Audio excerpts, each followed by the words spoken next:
Which reflection should you choose? One day, you lose your way in the forest, and suddenly, a spooky ancient castle appears before you.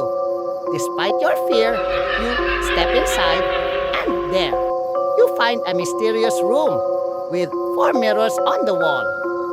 You have one last chance to survive. Only one mirror shows the reflection of a real human. The other three mean death. In the first mirror, there's Frankenstein. In the second, a vampire. In the third, a skeleton. And in the fourth, a zombie. Can you figure out which mirror shows the real human? Before time runs out, drop your answer in the comments. What did you choose? I'll reveal the answer at the end.